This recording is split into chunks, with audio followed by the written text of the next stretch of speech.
You think that you're not making sales because you're not posting enough, but really it's because you don't understand the psychology behind it. And people think sales is just about business, but really sales is a behavior, it's a skill. You're trying to portray yourself in the best light possible so that people trust you. That's sales. If you've ever ended a sales conversation thinking that the person that you were talking to needed exactly what you offer, but they still said no, this episode is going to change everything for you.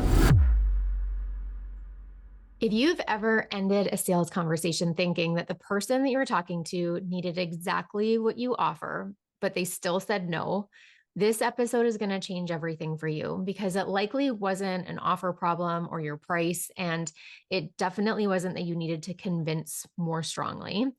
But there's a behavioral science reason to why it happened. And today, my guest on the show is the person who can explain that. Dr. Kieva Hranchuk is an Ivy League trained behavioral scientist turned buyer behavior and sales psychology expert. And that means that she didn't learn all of this from some Instagram sales guru. She actually learned what she's going to be sharing with us today through real science around how humans make decisions. And she helps businesses get more yeses faster and in ways that feel good for both the buyer and the seller. So, Kieva, I'm so excited to have you here today. Welcome to the Soulful CEO podcast. Thank you so much for having me. I'm super excited to be here. This episode is going to be so tangible and so helpful for the guests because I think all of us have been in that situation that I just described, where we know what we have is super valuable. We know it is best in market. And then we still find ourselves convincing people or our ideal clients are going to other people where we're like, it's not as good over there. Why are you doing that? So can you share with us a little bit around like why that happens? And then we'll kind of get into some of your strategies around how to make sure that that doesn't happen moving forward. Yeah, so I would say we do have an epidemic of people who are amazing marketers and not so great at what they do, and vice versa. People who are really great at what they do, but not so great at showing people that they're great at what they do. And so I think what some people sometimes miss is the fact that having amazing skills is different than showing other people that you have those skills, right? And Yeah. so that really does come all down to your messaging and your positioning, but also your ability to understand your buyer on such a deep level that you are able to gently guide them to the yes in a way that feels inevitable and not pushy. I Mhm. really pride myself on being an anti-bro energy sales coach. If you're not following Kiva on Instagram, you have to. She does these hilarious reels where it's like kind of just showing your approach compared to the bro approach. Yeah. Yeah, my new series about awful dating requests as sales tactics. Yeah, that's the point of that. But Yeah. it's fun. It's fun to make them. But it's true. Like people think sales is just about business, but really sales is a behavior, it's a skill, and it is relevant across all areas of life, right? Like Hmm. you're a mom, Hmm. you're trying to convince your kids to get in the car to go grocery shopping, and you accurately got them to get in. That's sales, right? Yeah. You're trying to convince your friends to go to Mexico and not Cuba, and then they agree with you. That's sales. Like Hmm. you're trying to portray yourself in the best light possible so that people trust you and feel close to you and understand your morals and values. That's sales. So Hmm. it really is an important skill that's all based on trust. Yeah. And I Mhm. really like that you bring in the cross like platform or cross life examples because it is so true. Is like a lot of people I find think that they don't like sales or that they're not good at sales. But they're just looking at it when we dig into it from a very like narrow perspective, or they think that sales is like I remember one of the first sales books that I read. It was recommended to me by somebody, a guy, obviously, and it was Grant Cardone's. I can't remember what it was called, but the whole message in it is like always be selling. Take no, never take no for an answer. Just follow up. And I'm like, oh my god, if I have to do that, like there's like it's a hard no. It's just a hard no. So the reason I bring that in is that there's a different approach, is what you're saying, that is just as or more effective. So let's dig into that approach because I think a lot of people know the other one, right? That's kind of like Yeah. predominant in terms of sales training or so explain to us a little bit your softer, non-pushy approach to sales. Sure. So humans go through a series of states where they have to move through those states to feel comfortable and safe saying yes, right? So my methodologies are backed by behavior science and this idea of motivating operations, which is a technical term. I don't expect the audience to understand what that is. But essentially, the best example I can give is if you were to try to sell a gallon of water to somebody who just drank a gallon of water, they simply don't want it because they're satiated, right? And it has Mhm. nothing to do with how good you are at selling or how good your product or service is. And that's what people forget. They always think it's an issue with me or my product or my Yeah, price. And it's not. Sometimes it's a lack of understanding of the context the buyer finds themselves in. right. Yeah, I see this time and time again. My clients come to me and they feel stressed out by the idea of selling because they think, they have to like launch into this set of stressful tactics. And makes, that's what makes selling sleazy because it's not authentic, right? People can Mhm. feel that. Like when you come and you're trying to actually like manipulate someone essentially by using a specific tactic, the person can feel that and they feel repelled. So I teach people how to sell in a way that actually aligns with the way that humans make decisions so that Mhm. you're just, I call it buyer behavior shaping because you're gently shaping them towards a yes in a way that's aligned for both of you. And so ultimately, neither the seller or the buyer end up feeling icky during the process. Mhm. Yeah. And I mean, if we, I was talking to my partner about this because he's like, I love buying things. He's like, I love buying things when it's Yeah. a good experience. And I'm like, you know what? So do I. Like, if it's something that's solving an actual problem for me and it's done in a way that feels really good and the experience is really nice, you leave there feeling that exchange or that store or whatever, feeling like really good about it and really it pleased with your purchase. And so that's kind of what I'm hearing from you is like, that's the point is like, how do we create these experiences that leave people feeling like, oh my gosh, that was like, that was nice. I want to do that again. Yeah, there's actually a saying in sales that people love to buy, they hate to be sold to. And Mm, that's so true. Like I love yeah. to buy things too. Like every day I'm kind of like, look around. I'm like, what could I go buy? Because I just want to get something, whether it's a Yeah. donut or a coffee. But we love to buy things when it fulfills a need or a desire Mm, that we have. And selling really is just the vehicle of impact, like a vehicle to get people to realize your impact, right? And mhm, so if you are totally convicted in your mission and you're aligned and you're not trying to sell something to someone that they don't want or need, it shouldn't feel salesy. It's just a way to like get that help out to the people who need it. yeah. Yeah, Yeah. totally. So, one of the things you talk about is this idea of a yes ladder, this concept of a yes ladder. Can you share with us a little bit about what that means and how that applies to what we're talking about?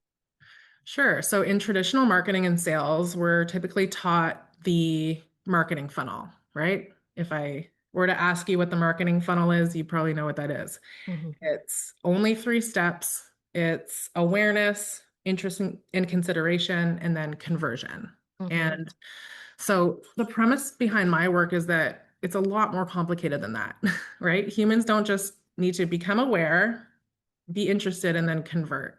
There's many more rungs on that psychological yes ladder that have to be met before someone feels safe saying yes. So I sort of redesigned the traditional marketing and sales funnel so that it aligns psychologically with how a human makes decisions. Um, and one of the biggest misconceptions is that everyone has to move up the psychological yes ladder, which mine has six rungs on it, from start to finish. And that's not true. Could you have an almost ready buyer find you and buy from you that day, absolutely. But you need to be doing Mhm. your job properly in your content and your messaging and your positioning and your branding to to move them through faster than they might if you were missing some of those key states. Yeah. Yeah. Can you share some of those 6 things with us? I don't know if that goes too deep, but I want to make Oh, this that's like okay. really tangible for people. Yeah, so I call it the yes arises ladder because arises stands for each of the rungs. So first we have awareness. So they got something right in the Yeah. traditional approach. We do need to be aware of the person that we're going to buy from. And then we move into resonance. And so I talk about resonance and not relatability Mm, because being relatable is the worst piece of sales advice on the internet, right? I don't find, if I'm having trouble with sales, I don't find somebody on the internet talking about just being authentic, being themselves. Like, oh, sales are so tough. Like, it's been really hard to get sales lately. I just wanted to come on here and be honest about that. I don't hire that person then, right? no. To help me with sales. Yeah. I'm, I'm okay to be relatable about other things. Oh, every time I eat something, I spill something on my shirt, right? Someone might hear that and think, oh, that's relatable.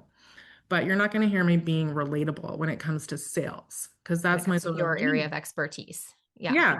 Like you have to show someone that you can lead them in the Mhm. area that they need help with. You're always talking in sort of an authoritative, empowering way when it comes to your zone of genius.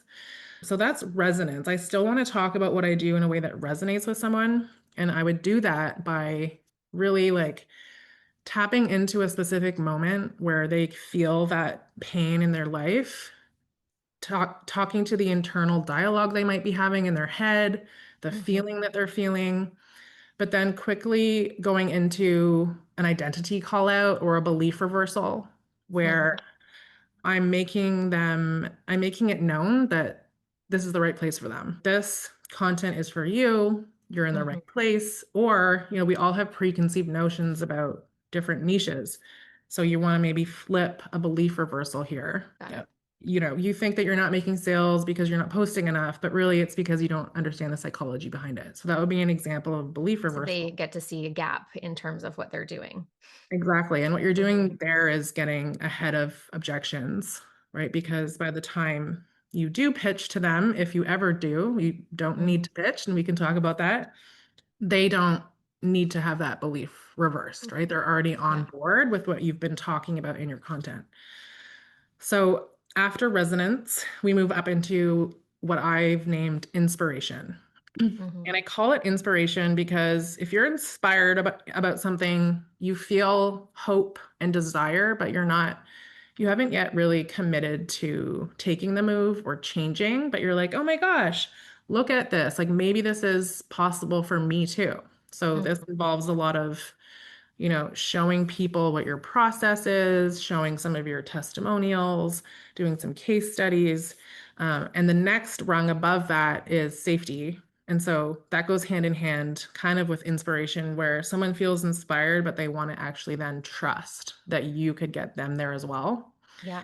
And I see a lot of people missing this step where they don't show their process. And so Yes. This we're is like, told, I'm like, yes, this is the work that I do. I'm like, the methodology is like, how yeah, do you have a recipe for that? That's so cool that you're exactly. talking about it there. Yeah. Yeah, like we hear all the time, sell the transformation, right? But Hmm. that doesn't work if you can't also explain what the experience is going to be on the way to that transformation, Yes. right? So like if you tell me, "Oh, work with me, I'll get you 50K months," but I'm going to cry every day, I'm going to get a divorce from my husband, and I'm never going to sleep, I don't want that transformation, right? Yeah. I don't want those 50K months.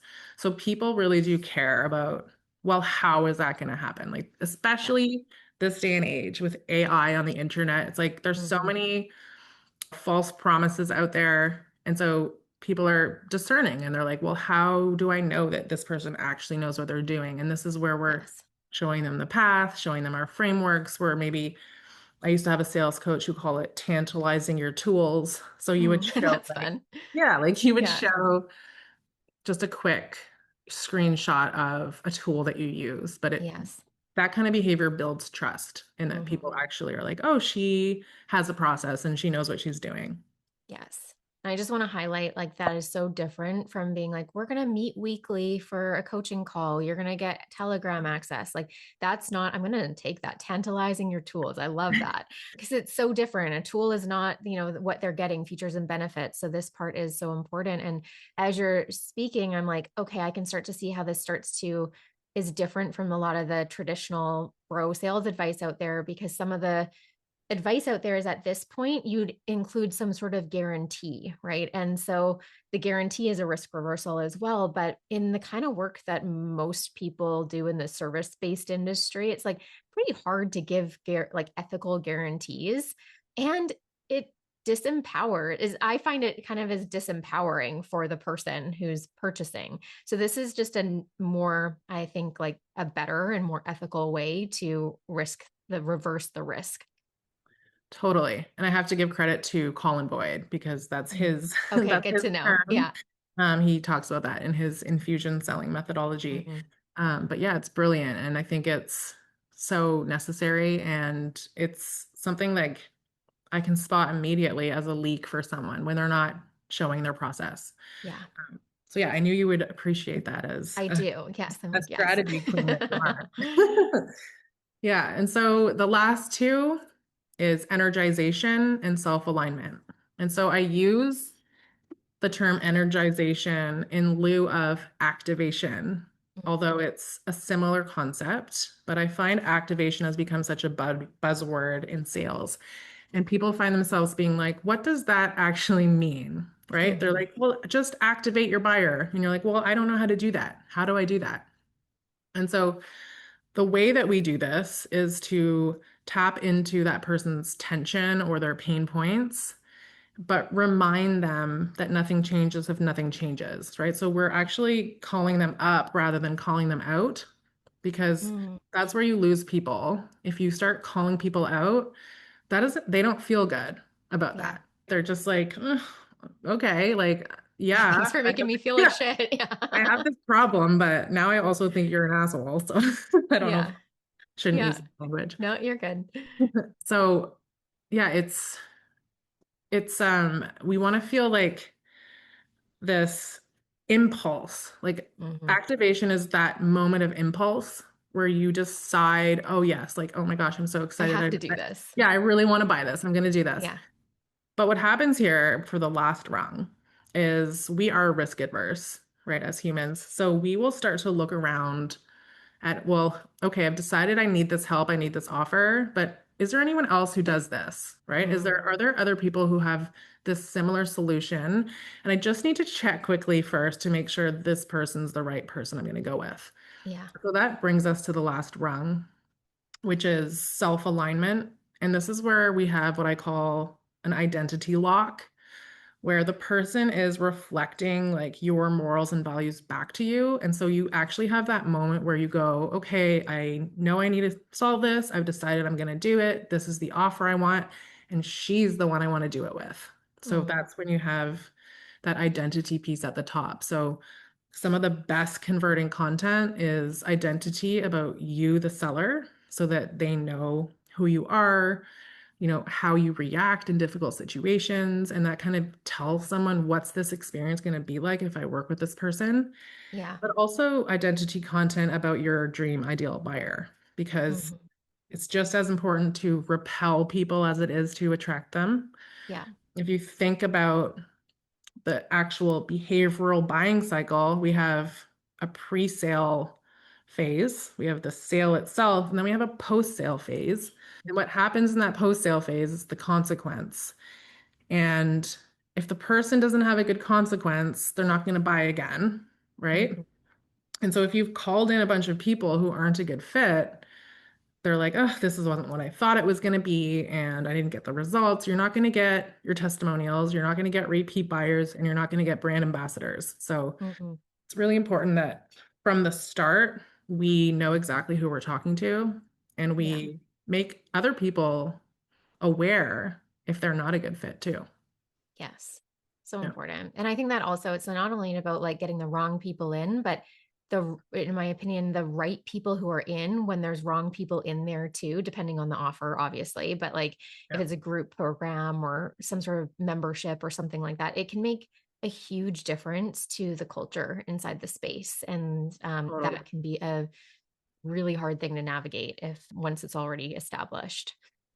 Totally. I said this to the women inside my mastermind the other day that I recently switched the sign up link from like a payment link to a book call link because I Mhm. said, could you guys imagine if a random person off the street just signed up and they came in here and ruined the amazing vibe that we have, you Yeah. know?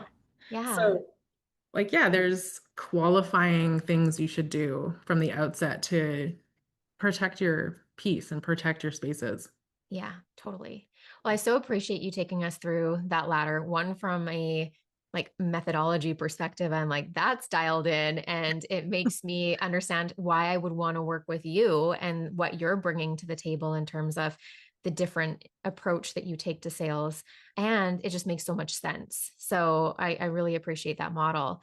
And, one of the things that you talk about in terms of the different approach you take is like you don't take in a convince you shouldn't have to convince people if you're selling. So let's just talk about that a little bit. So where do you find people make the biggest mistake when it comes to sales and that convincing piece, like feeling like they're like selling hard and having to convince? What's going on there? Okay, so there are a variety of bro energy sales tactics that people use that I would say create somewhat of this desperate energy that's like super repelling. They work because there's tons of research that shows that things like urgency and scarcity work.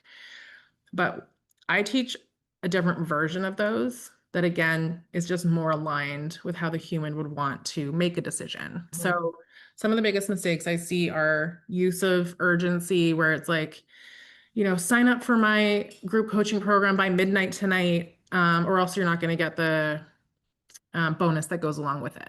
Right. And so Mhm.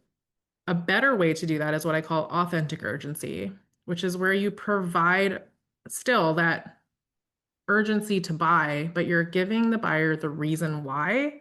And the reason has to align with the buyer's genuine motivation. So, for example, you could say, please, or you have to sign up for my coaching program tonight by midnight because we kick off Monday and I need to know my roll call to know how many people I have inside so that I can design the best experience for you and I make sure Mhm. I'm not spread too thin.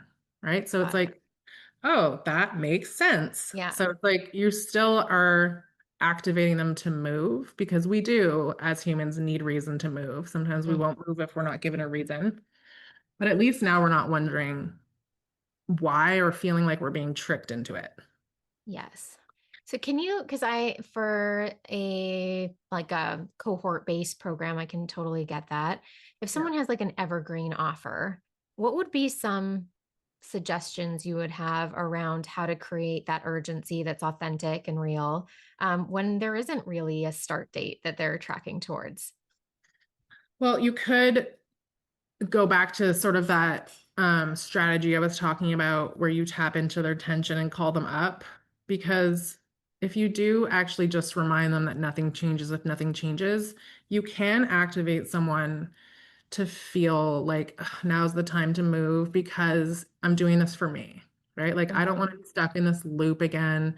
It's always about like what's in it for them, right? Right. Make it about the buyer and just position it like this is the best time, right? You said Mhm. this was going to be your year and it's almost March and you haven't done anything. So step inside the program.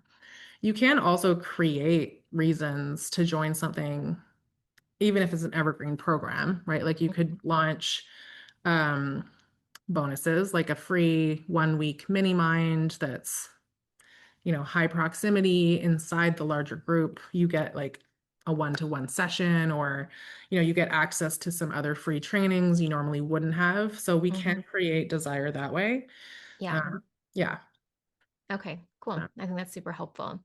So, in terms of like the not needing to convince piece, is what you're saying is that the convincing comes from thinking that like trying to manipulate people into an outcome to take action.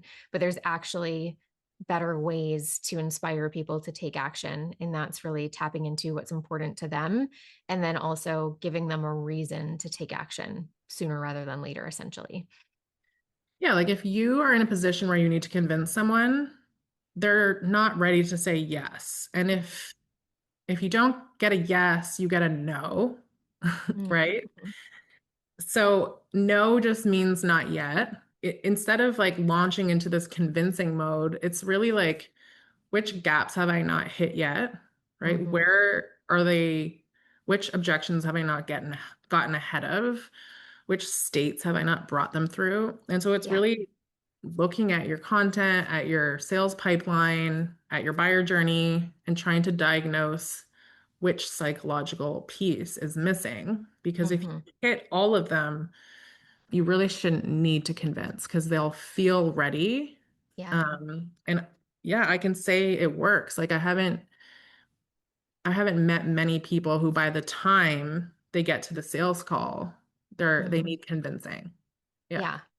I love that. I'm thinking about this one woman that's been like, I swear to you, it's probably been years that she's been like circling my world. She comes into all the low ticket free things. Oh my She'd be gosh. like an ideal client, and I know I could help her so much. And we get to like that part in the conversation. It's like, are you ready yet? Are you ready yet? And it's like a no. And I love this reframe around like, it's a not right now.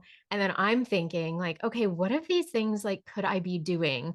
Because we just keep it, and we're in the same spot, right? So it's like either she's not an ideal client and we just like let it go, or I'm like, maybe there's something there for me to look at around like, what am I not activating yet in those six rungs? So I guess that's Yeah. where I want to go next for the audience. Like, if someone has either a sales conversation this week coming up, or they're wanting to fill a program or an offer or something like that, what would be your main like advice for people? Where could they start looking to optimize for more yeses? Because maybe you guys don't know this because I didn't introduce Kiva in this way, but her Instagram handle is the Yes Doctor, because she's like help you manufacture more yeses, and I love that. It's so good. So if people wanted to get more yeses this week, what would that look like? So I would start building momentum with micro decisions. And so you are building in reasons for them to start silently nodding, saying yes out loud, actively engaging, getting them used to saying yes to you, right? So Mm-hmm. in stories, you might have like a belief reversal and then like who agrees and they have to swipe it.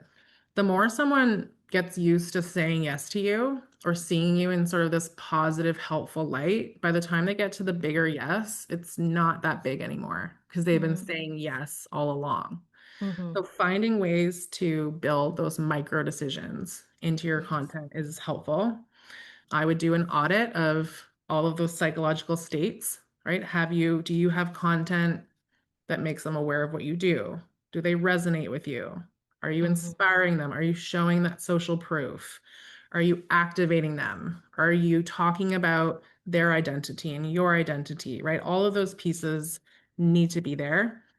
I would find ways to give a lot of value up front. This idea of reciprocity really does work. Yeah. Um, Reciprocity is actually more important than likability. So if Mm-hmm. I felt like, say there was somebody they really liked you and they didn't like me as much, but they came into my program and the value I was giving them was exactly what they paid for, what they wanted, that will be more meaningful to them than if they had liked me better. Okay. So, I would never have thought that, but now that you're saying that, I can see that. I've like worked with people where I'm like, I would have, I'm kind of embarrassed actually that I'm working with them, but they're so good at what they do that I'm like, yeah. take my money. Yeah. Yeah. And it actually brought another question that I want to ask you, more like a fun fact, kind of like way to kind of wrap the episode as we're Yeah. kind of coming to the end of time here, is because you have this really unique background, this like PhD, your background is in behavioral science. What are some of the surprising facts about sales psychology that maybe we wouldn't know. And that, like, that idea of like likability versus reciprocity is like a good example of that. But anything else that comes to mind? I like to say about myself that I'm so good at what I do because I don't have a background in sales, which Mm, was interesting to me because I didn't have to unlearn all the bro energy manipulation tactics. I wasn't yeah. like trained in sales and then had to learn how to do it better. I sort of took my knowledge of human behavior and built a sales system from the ground up that I knew would work. So, something that I do find surprising is sales psychology is absolutely a buzzword in our industry. I see people talking about it all the time. They're like, "Yep, and that's the psychology behind it." Right? And I'm like, "Really, Susan, is it?" How do you know that? Right? If you could imagine, it's sort of akin to somebody Google, like the way a medical doctor might feel about someone Googling their symptoms and diagnosing themselves. Like, there's a lot of information out there, but there is an overwhelmingly large amount of bad information Hmm. when it comes to psychology. It just doesn't have a lot of depth. I wouldn't say it's actually evidence-based. Hmm. It's more so these tactics that we're talking about, where it's like, oh, I used this and it worked. But the question to ask is, do you think that made the person feel good when you use that? And usually Hmm. the answer to that is no. Yeah. Yeah. Yeah.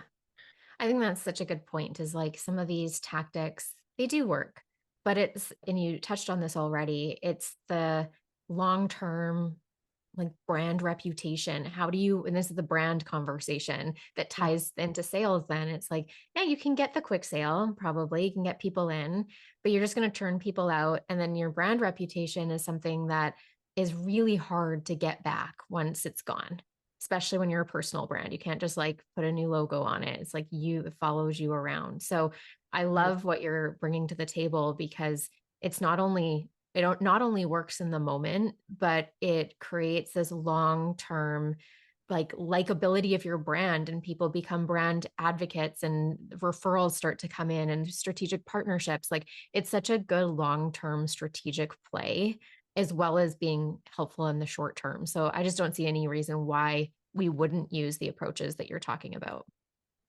Yeah, the best way to double your income is to sell to everyone who's already bought from you again. Mhm. And the Yeah. person who's most likely to buy from you again is someone who's already bought from you before. So, Mhm. yeah, we need to leverage this idea of repeat buyers more and really invest in that reputation so they keep coming back. Yeah, absolutely. Well, thank you for sharing so much of your wisdom, your methodology, your approach to sales. I think this is really going to resonate with this audience. And if people want to connect with you or learn more about you or work with you, where can we direct them?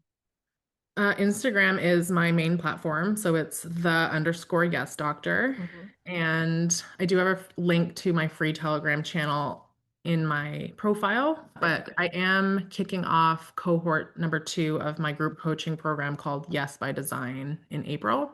Awesome. And it's based on that psychological yes ladder. So we really go through and build you like one sales system to rule them all, where we Hmm. hit all of those rungs and we implement it into your own individualized business. That sounds awesome. Okay, Yeah. great. Well, we'll put your Instagram handle and then also the link to your Telegram group in the show notes so people can find you really easily. Thanks again. And for those of you that are listening, thank you for tuning in and listening to the show. As always, if you like this episode, please like and subscribe to the channel. It does wonders to get this content in front of more people. And we'll see you in the next episode.